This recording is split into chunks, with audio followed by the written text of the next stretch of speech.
Hello friends, start करते हैं आज का वीडियो। और आज हम करेंगे रिवीजन किस चैप्टर का, लाइंस एंड एंगल्स, जो कि हमारा कंप्लीट हो चुका है। ठीक है, इसका रिवीजन करते हैं। तो इसकी फर्स्ट वीडियो में हमने इतने सारे टॉपिक्स को कवर किया था, तो यहीं से स्टार्ट करेंगे। फर्स्ट में हमने लाइन सेगमेंट, पॉइंट, लाइन और रे, इनके बारे में पढ़ा था। पॉइंट जो कि एक सबसे छोटा डॉट, जितनी शार्प पेंसिल होगी उतना शार्प, उतना थिन डॉट बनेगा, जिसकी कोई डायमेंशन नहीं होती है, वो होता है पॉइंट। पॉइंट को आपस में जब मिलाते हैं, ठीक है, तो स्टार्टिंग पॉइंट भी हमें पता हो, एंडिंग पॉइंट भी हमें पता हो, तो उससे बनने वाला जो फिगर हमें मिलता है that is called line segment. There are two end points of line segment. Name हम उसका कुछ भी रख सकते हैं। वहीं पर अगर P और Q को इनफाइनाइट एक्सटेंड हम कर सकते हैं, ये दोनों तरफ एरो लगे हैं, ये हमें बताते हैं कि हम A को भी एज वेल एज B को भी इनफाइनाइट तक इंक्रीज कर सकते हैं। तो ये जो फिगर है ये है लाइन का फिगर। वहीं पर इस लाइन का ही एक पार्ट है रे। रे जिसका एक पॉइंट हमें पता है, इनिशियल पॉइंट, लेकिन फाइनल पॉइंट हमें नहीं पता। जैसे इसका एग्जाम्पल है सन। सन से लाइट आ रही है, तो सोर्स ऑफ लाइट हमें पता है कि वो सन से स्टार्ट होती हुई अब आगे इनफाइनाइट तक वो आगे बढ़ रही है। ठीक है, तो लाइन सेगमेंट, लाइन और रे, ये स्टार्टिंग का टॉपिक हमने यहाँ से पढ़ा था। नेक्स्ट हम आते हैं एंगल्स में। तो सबसे पहले हमने सीखा था कि एंगल्स का फॉर्मेशन कैसे होता है। जब कोई भी दो लाइन सेगमेंट एक दूसरे के ऊपर होते हैं और एक लाइन सेगमेंट को हम हल्का सा रोटेट करते हैं उसकी इनिशियल पोजीशन से, तो यहाँ पर एक एंगल फॉर्म हो जाता है। ठीक है, इसी को बोलते हैं डिग्री ऑफ रोटेशन। कोई चीज़ अपनी इनिशियल पोजीशन से कितना रोटेट हुई है वो एंगल से मेज़र किया जाता है। एंगल के कुछ टाइप्स होते हैं। हमने सबसे पहले रिलेटेड एंगल्स पढ़ा था। रिलेटेड एंगल्स ऐसे दो एंगल्स होते हैं जिन दो एंगल्स के बीच में कोई रिलेशन होता है, वो आपस में किसी न किसी चीज़ से कनेक्टेड रहते हैं। ठीक है, तो उसमें कुछ इतने टाइप के डिफरेंट टाइप्स के पेयर ऑफ एंगल्स आते हैं। सबसे पहले हमने पढ़ा था कॉम्प्लीमेंट्री एंगल्स। कॉम्प्लीमेंट्री एंगल्स ऐसा पेयर ऑफ एंगल, पेयर में दो आते हैं, तो ऐसे दो एंगल जिनको ऐड करने से 90 डिग्री का रिजल्ट में हमको मिलता है। 30 + 60 = 90 डिग्री। तो 30 एंड 60 आर कॉम्प्लीमेंट्री एंगल्स, और 30 जो है वो 60 का कॉम्प्लीमेंट हो जाएगा और 60 30 का कॉम्प्लीमेंट हो जाएगा, और दोनों एंगल कहलाएंगे कॉम्प्लीमेंट्री एंगल्स। सेकेंड टाइप हमने पढ़ा था इसमें सप्लीमेंट्री एंगल्स। तो ये बिल्कुल सिमिलर होता है कॉम्प्लीमेंट्री के, बस उन दो एंगल्स को ऐड करके जहाँ 90 आ रहा था तो तब हम कॉम्प्लीमेंट्री कह रहे थे, लेकिन इसमें जब हम उन दोनों को ऐड करेंगे तो 180 डिग्री का हमें मिलता है रिजल्ट। तो ये दोनों एंगल सप्लीमेंट्री कहलाएंगे। पहला एंगल 60 जो है वो 120 का सप्लीमेंट हो जाएगा, एंड 120 जो है वो 60 का सप्लीमेंट हो जाएगा। इसके बाद हमने नेक्स्ट पेयर ऑफ एंगल्स में पढ़ा था एडजेसेंट एंगल्स। एडजेसेंट का हिंदी में अगर हम सिंपल मतलब समझें, अगल बगल वाला। ठीक है, अगल बगल वाला, हमारे बगल में जो है वो एडजेसेंट है। इसकी कुछ प्रॉपर्टी होती हैं, इन्हीं प्रॉपर्टीज़ के बेसिस पे किन्हीं दो एंगल्स को एडजेसेंट एंगल्स कहा जा सकता है।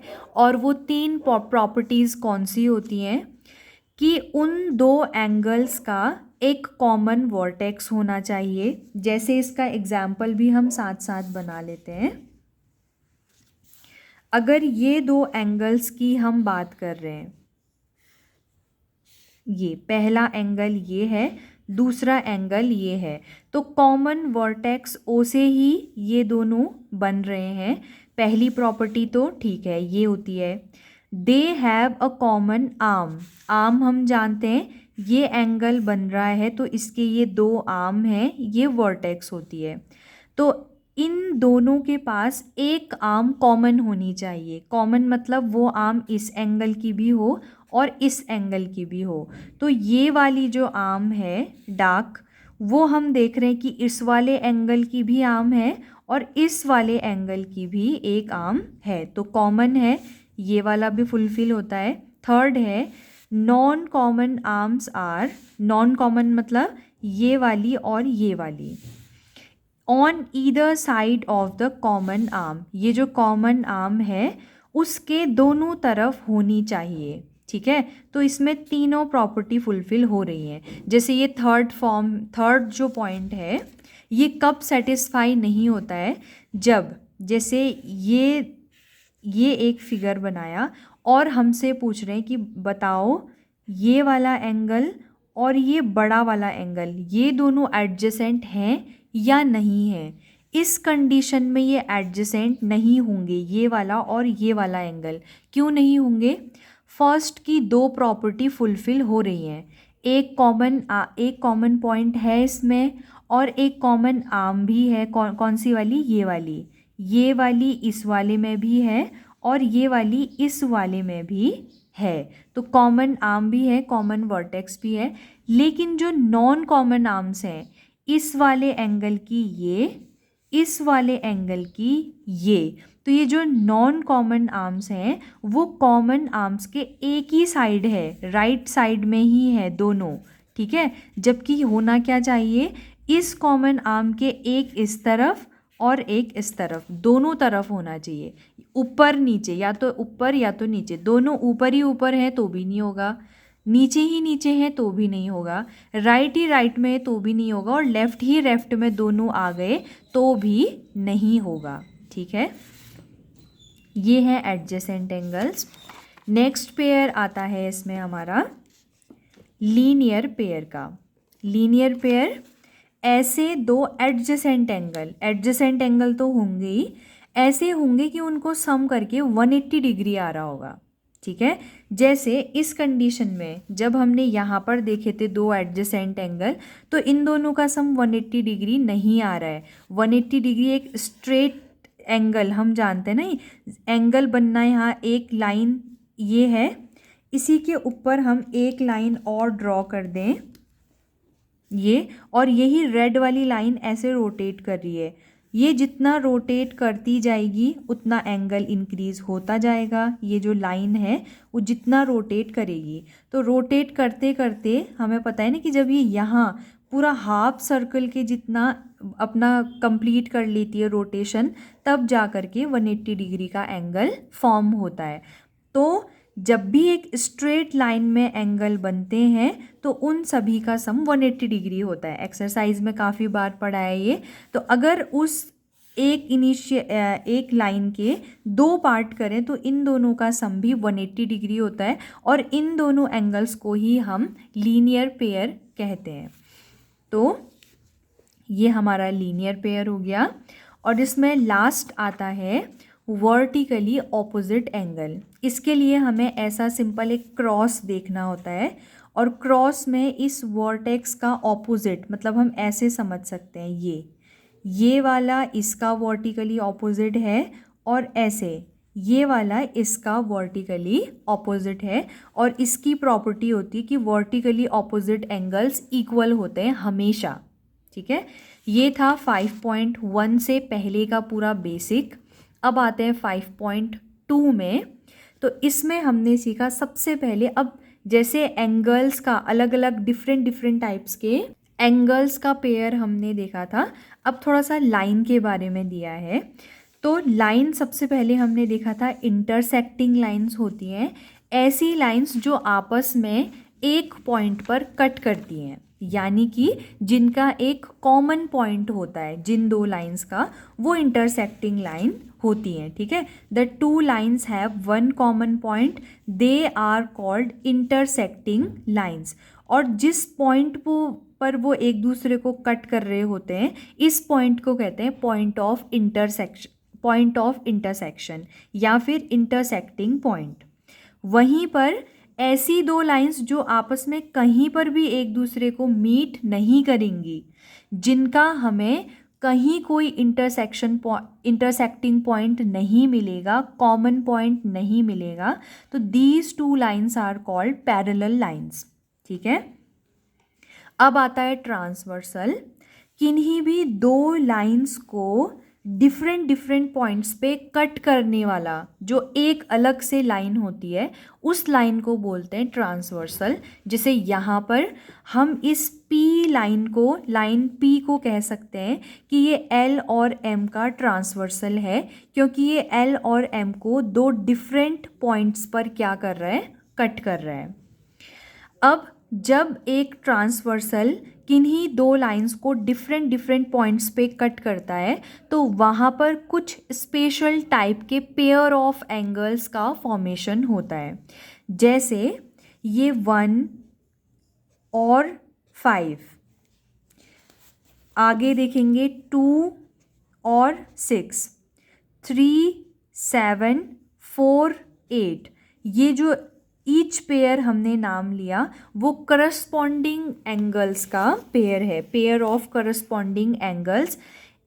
और इसके लिए हम देखते हैं कुछ उल्टा सीधा एफ देख सकते हैं, मतलब बन तो नहीं रहा है, बहुत टेढ़ा बन रहा है, लेकिन इसको हम ऐसे बोलते हैं ट्रांसवर्सल के सेम साइड लाइंस के सेम पोजीशन पर। ट्रांसवर्सल की सेम साइड मतलब ये वाली साइड हमारी हो गई क्या, लेफ्ट साइड, ये हो गई राइट साइड। ट्रांसवर्सल के लेफ्ट साइड और लाइंस के सेम पोजीशन पर, सेम पोजीशन मतलब लाइन के ऊपर बन रहे हैं दोनों, ट्रांसवर्सल की सेम लेफ्ट साइड पे 1 और 5, तो ये दोनों हो जाएंगे करस्पॉन्डिंग पेयर ऑफ एंगल्स।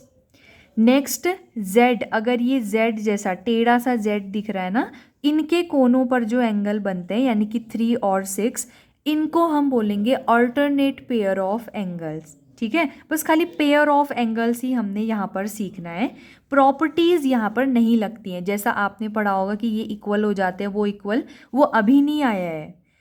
उसके वो इक्वल होने के लिए इस L और M में एक ख़ास बात होनी चाहिए। कौन सी ख़ास बात, कि ये पैरेलल होने चाहिए। अभी हम ये इंटरसेक्टिंग लाइंस लिए ना हमने, ये यहाँ पर इतनी ज़्यादा डिस्टेंस है, यहाँ पर इतनी कम, तो हमें पता है कि आगे चलकर ये किसी एक पॉइंट पर मीट कर लेंगे। ठीक है, इंटरसेक्टिंग लाइंस हैं, लेकिन ये pair of corresponding angles, interior angle, exterior angle तो तब भी फॉर्म होंगे ही होंगे, तो उन्हीं के बारे में हम सिर्फ पढ़ रहे हैं। एक इम्पॉर्टेंट है ये लास्ट वाला, ट्रांसवर्सल के सेम साइड में जो इंटीरियर एंगल्स होते हैं वो, जैसे 4 और 6, ये है 4 और 6 पेयर ऑफ एंगल्स। कैसा पेयर, जो ट्रांसवर्सल की सेम साइड और इंटीरियर एंगल्स हैं। ऐसे ही 3 और 5 भी क्या है, ट्रांसवर्सल की सेम साइड और इंटीरियर एंगल्स हैं। ठीक है, तो ये कुछ हमें एंगल्स का बताया कि इतने इतने टाइप के एंगल बनते हैं, लेकिन इतना ही तो खाली पर्पज़ नहीं था कि हमें खाली बता दिया ये होते हैं वो होते हैं, ऐसा नहीं।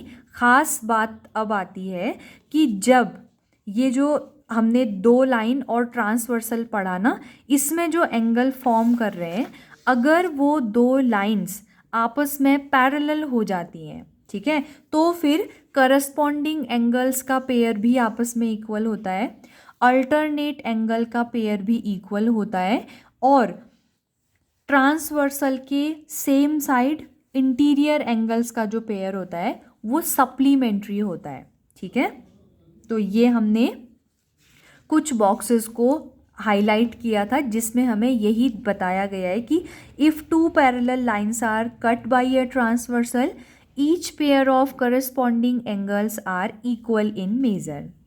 ऐसे ही यहाँ पर अल्टरनेट एंगल का जो मेज़र है वो इक्वल होगा, और लास्ट में ये जो ट्रांसवर्सल के सेम साइड में बनने वाले इंटीरियर एंगल का जो पेयर है वो सप्लीमेंट्री है, ऐसा हमें बताया है।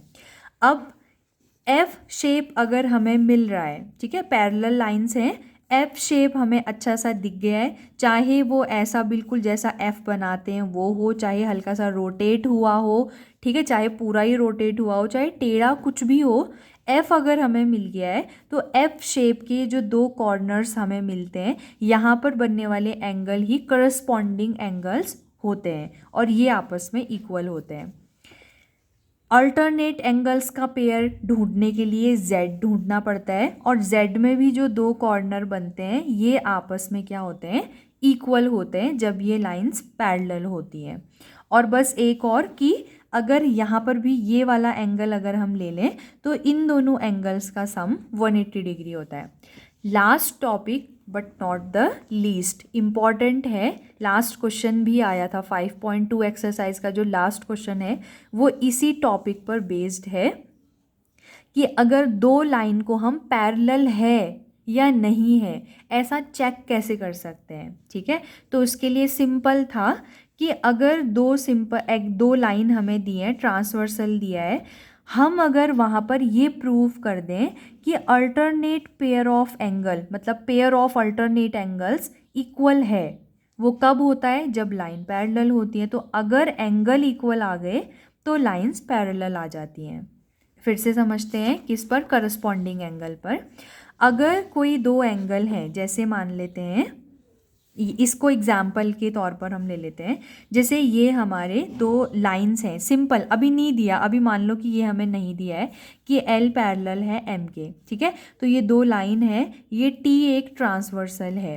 अगर ये वाला एंगल ये 50 हो गया, ये भी 50 हो गया, तो corresponding pair of angle equal हो गए। तो corresponding pair of angle equal कब होते हैं, जब लाइंस आपस में पैरेलल होती हैं। तो एंगल इक्वल होने से अपने आप ही पता चल जाएगा कि ये लाइंस भी क्या है, आपस में पैरेलल हैं। ठीक है, जैसे यहाँ पर ये 50 और 50 को देख के ही हम बता सकते हैं कि क्योंकि alternate pair of alternate angles आपस में इक्वल हैं तो L पैरेलल टू M है।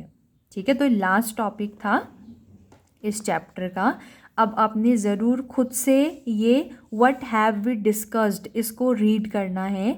अगर आपको ये पूरा चैप्टर समझ में आ गया है तो एक एक पॉइंट आपको अच्छे से, ऐसा मतलब ये पॉइंट आपको कुछ भी नया नहीं लगना चाहिए, ऐसा लगना चाहिए कि हम ये सारा हमको आता है। तो आप समझ लीजिए 100% आपका ये चैप्टर कंप्लीट हो चुका है। ठीक है, तो आज की वीडियो में इतना ही। नेक्स्ट वीडियो में एक न्यू चैप्टर के साथ स्टार्ट करेंगे।